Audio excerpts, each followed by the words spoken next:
Hi there, my name is Jacob Boros and I'm a landscape and hospitality photographer based on the Isle of Skye.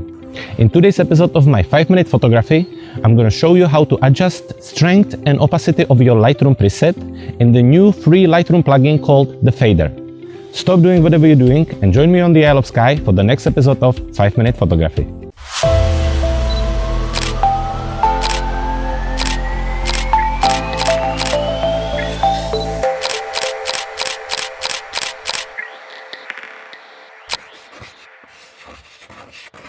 Hello again and welcome to my studio.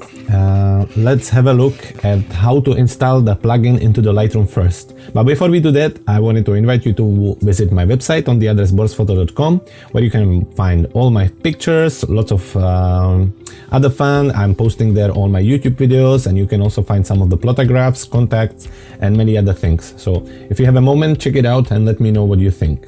But let's get on with the installation. So when you go to the website called capturemonkey.com, look for the develop tab and the fader, and that will bring you to this page. When you read all the text and scroll all the way down, you will find the latest version of the fader. So just simply download it to the location where it suits you. I already have it here on the desktop and it's waiting there to be installed. So from there we move into the Lightroom. In the Lightroom itself, when we go under the file and plugin manager, you need to find the actual location of your plugin. So for example, under the Adobe stock, just click on the show in Explorer. That will show you the path. And this is where you paste the file with the actual fader plugin. So you just simply paste it here like I already did, and it should be ready. Now in the latest version of the Lightroom, you don't have to reset the application. It's going to be installed immediately. If you have an older version, you just have to reset the application for you to be able to see it here. So when you scroll down, you should be able to see it here. And also when you go to File and Plugin Extras, you should be able to see plugin somewhere on the bottom of the list. Okay, so that's the fader installed and the plugin ready to be used. So let me show you the example of the work on 3 of my photos here. I have a lovely sunset, car in a city, and a little bit of a French city view. So let's start with the sunset. So generally I use presets from my friend Serge Rameli, and you can get them from the address you see on the screen just now, or I will post the address on the bottom of this video. For this scene, I would use the basic sunset. Now when I click on it and when it gets applied, it's just a bit too strong for my liking. What I would normally do before, I would start to play around with the sliders, adjust them to my liking.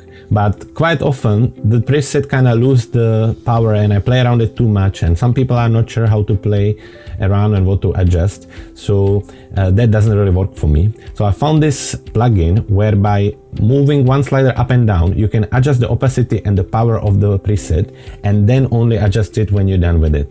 So when we go to File and Plugin Extras, just before I go, anytime you want to use the new preset through this plugin, you want to reset whatever adjustment you made. So we click on Reset and we go to File, Plugin Extras, and the Fader.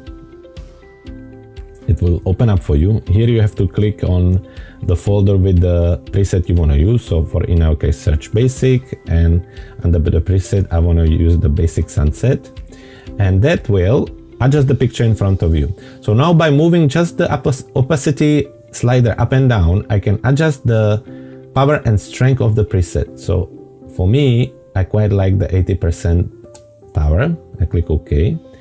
And that applies the preset on the picture with the 80% opacity. So now, just like with any other preset, I can go ahead and start to play around with it, move the radial filter on the sun, and maybe add a little bit of contrast and do the whites and the blacks and so on. But basically, that's the idea. So let's see another example. So for the next case, I have the car here. And when I go to File and Plugin Extras and the Fader, under the folder and search urban look, I'm gonna pick the black and white contrast yellow orange light photo, and in this case I quite like it, but I would like it to be a little bit stronger. So actually stronger than the person who created the preset made it to be.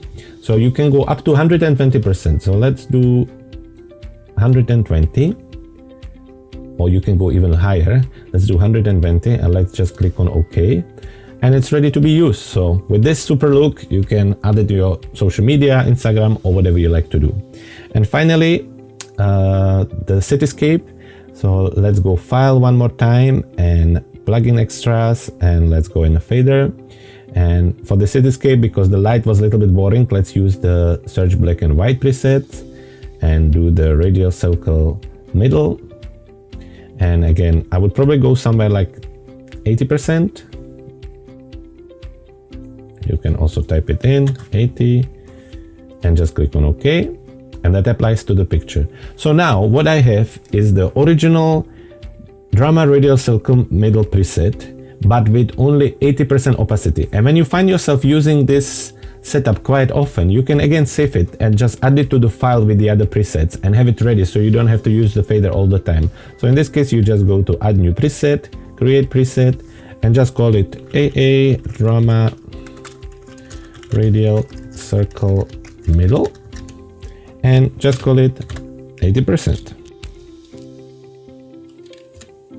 And I would just click Create, and anytime next time I want to use the preset, I just go to my preset with the 80%, click OK, and it's ready to go. Guys, thank you so much for joining me on the Isle of Skye for today's episode of the 5 Minutes Photography. If you enjoyed this episode, make sure you click on the like button and also leave a comment. Give me an idea of what would you like to see or what would you like to learn in the next episode. Also, if you haven't done it yet, please click on the subscribe button to make sure that you don't miss the next episode. Before you leave, look out for my website on the address www.borsphoto.com for more inspiration from the Isle of Skye and from around the world.